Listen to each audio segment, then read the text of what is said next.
ہمارے اخلاق اچھے ہوں، ہمارے ساتھ چاہے کوئی کتنی بری روش رکھے، چاہے کتنا برا سلوک کرے، ریئیکشن نہیں دینا، ریئیکشن ریئیکشن ریئیکشن نہیں دینا۔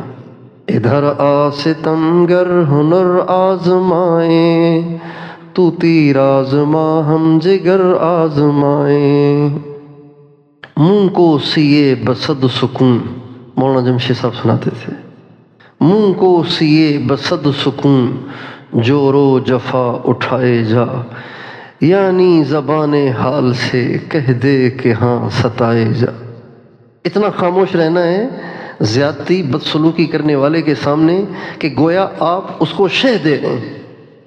کتنا ستانا چاہتے ہو ستا لو، جتنا چاہو ستا لو، یہاں سے اف تک نہیں ملے گا آپ کو۔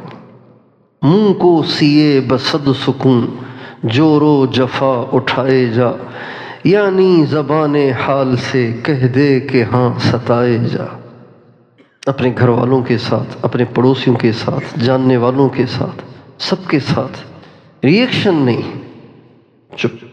امام زین العابدین رحمۃ اللہ علیہ نکل رہے تھے مسجد سے، ایک شخص کا سامنا ہوا، اس نے جو ان کو برا بھلا کہا، جو برا بھلا کہا، جو برا بھلا کہا، تو کہہ کے تھک گیا، اور ادھر سے کوئی ریئیکشن ہی نہیں، چپ، خاموش سن رہے ہیں۔ اس نے سوچا یہ بہرے ہیں، سنتے نہیں ہیں، یا ان کی توجہ کہیں اور ہے، یہ کہیں اور کھوئے ہوئے ہیں۔ تو اس نے متوجہ کرنے کے لیے کہا، آپ سے کہہ رہا ہوں، آپ سے سن نہیں رہ گیا کچھ تو چہرے، بعض دفعہ خاموش بھی آدمی ہو جاتا ہے لیکن چہرہ تو بتا رہا ہوتا ہے نا کہ اس کو کتنی مرچیں لگ رہی ہیں۔ اب یہ خاموش، چہرے پہ بھی کوئی تاثر نہیں، تو اس نے ہلا کے کہا، آپ سے کہہ رہا ہوں، آپ سے۔ تو پورے وقار اور سکون کے ساتھ، بلا کسی غصے اور غصے کے شائبے کے فرمانے لگے، ہاں آپ بھی سن لیجئے، میں آپ ہی کو معاف کر رہا ہوں۔ جب یہ فرمایا نا تو اس کی چیخ نکل گئی، اللہ اکبر! اہل بیت ایسے ہی ہونے چاہیے، اہل بیت کے اخلاق ایسے ہی ہونے چاہیے۔ پھر حضرت نے اپنی چادر اتاری کندھے کی اور اس کو ہدیہ کی، اور جو پیسوں کی تھیلی تھی وہ ساری تھیلی اس کے حوالے کی، اور فرمایا آئندہ بھی کبھی ضرورت پیش آئے تو کسی سے نہ کہنا، یہ خادم حاضر ہے، آپ کی خدمت کرے گا۔ حضرت مدنی رحمۃ اللہ علیہ سبق پڑھا رہے تھے حدیث کا، دور حدیث کا سبق پڑھا رہے تھے بخاری شریف، شاگرد جان نثاروں کی پروانوں کی طرح سے بیٹھے ہوئے ہیں۔ ایک پرچی آئی تو حضرت کی عادت شریفہ تھی کہ پرچی جو آتی تھی وہ پڑھتے تھے، پھر اس کا جواب دیتے تھے۔ طلبہ سوال کرتے تھے، پرچی پہ لکھ کے حضرت جواب دیتے تھے۔ پرچی آئی تو حضرت نے پڑھ کے سنائی کہ حسین احمد، میں کیسے الفاظ کہوں، مفہوم یہ تھا کہ آپ ناجائز اولاد ہیں۔ حضرت نے پرچی پڑھی تو آگ لگ گئی طلبہ کو، لگنی چاہیے۔ جب حضرت نے سب کے چہرے پہ تیش کے آثار دیکھے تو فرمایا کوئی غصے نہ ہو، ایک سوال ہے، اس کی صفائی ضروری ہے۔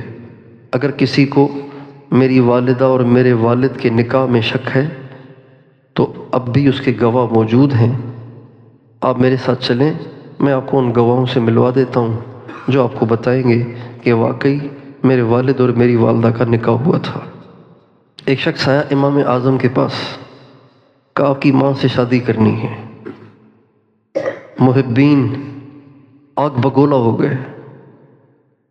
حضرت نے فرمایا کوئی تاثر نہیں، کوئی غصہ نہیں، کوئی ریئیکشن نہیں۔ حضرت فرمانے لگے میری ماں چونکہ بالغہ ہے اور بالغ کا نکاح اس کی اجازت کے بغیر ہو نہیں سکتا، تو آپ تھوڑا سا تشریف رکھیں، میں امی سے پوچھ کے آ جاتا ہوں، اگر وہ نکاح کے لیے تیار ہے تو میں نکاح پڑھ دیتا ہوں آپ کا۔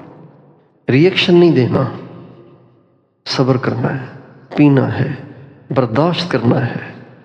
پئیں گے، برداشت کریں گے، صبر سیکھیں گے۔ صبر بہت کڑوا ہے، لیکن جب آدمی اس کو منہ میں لے لیتا ہے تو تھوڑے ہی وقت میں پھر اس کا ذائقہ تبدیل ہو کر شہد سے زیادہ میٹھا ہو جاتا ہے۔ ایک ساتھی نے مجھے ایک دفعہ خوشبو لگائی تو وہ اچھی نہیں تھی، تو یوں میں نے سونگھی، کہنے لگا کیسی ہے؟ تو میں کیسے کہوں کہ اچھی نہیں ہے، اس کا دل دکھے گا، اچھی ہے کہوں گا تو جھوٹ ہو جائے گا۔ تو میں خاموش رہا، وہ سمجھ گیا کہ پسند نہیں آئی، کہا یہ تھوڑی دیر میں اچھی ہو جاتی ہے۔ تو صبر اس خوشبو کی طرح سے ہے، کرو تو کڑوا معلوم ہوتا ہے، تھوڑی دیر میں ہی اس کا ذائقہ تبدیل ہو کر شہد سے زیادہ میٹھا ہو جاتا ہے۔ صابر کبھی نہیں پچھتاتا کہ میں نے صبر کیوں کیا، صبر نہیں کرنا چاہیے تھا۔ بھئی نہیں کرنا چاہیے تو اب بھی کر سکتے ہو نا، آپ ریئیکشن تو آدمی ہر وقت دے سکتا ہے، ہمیشہ دے سکتا ہے۔ صبر کرنا ہے، برداشت کرنا ہے، صرف اوروں کی نہیں سہنا، اپنوں کی بھی سہنی ہے۔ اوروں کی سہنا آسان ہے، اپنوں کی سہنا مشکل ہے۔ اللہ تعالیٰ انبیاء سے اپنوں کی بھی برداشت کرواتا ہے، اوروں کی بھی برداشت کرواتا ہے۔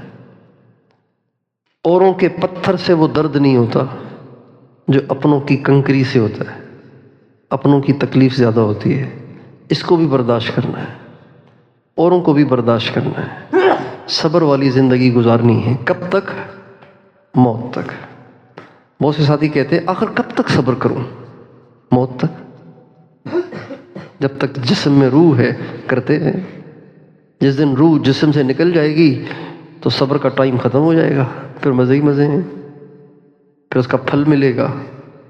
حدیث میں آتا ہے کہ قیامت کے دن ایک بہت بڑا مجمع ہوگا، جو جا رہا ہوگا حساب کتاب بھی نہیں دے گا، محشر میں بھی نہیں جائے گا، سیدھا سیدھا جنت کی طرف جا رہا ہوگا۔ فرشتے کہیں گے کہاں جا رہے ہو بھائی؟ پیچھے جاؤ، حساب تو دے کے آؤ۔ کہیں گے نہیں، ہم حساب دینے والے نہیں ہیں، ہم بغیر حساب کے جانے والے ہیں۔ کہیں گے کون ہو تم؟ کہیں گے نحن اہل الصبر، ہم صبر والے ہیں، ہم سب کی سہتے تھے، ہمیشہ پیتے تھے، ہمیشہ جھیلتے تھے۔ انما یوفی الصابرون اجرہم بغیر حساب، صبر والوں کو بے حساب ملے گا۔ اور صبر کی ایک فضیلت ایسی ہے کہ اس پہ سب کچھ لگانا بھی آسان ہے، اور وہ یہ ہے کہ صبر کرنے والوں کے ساتھ اللہ ہے۔ صبر کرنے والوں کے ساتھ کون ہے؟ اللہ۔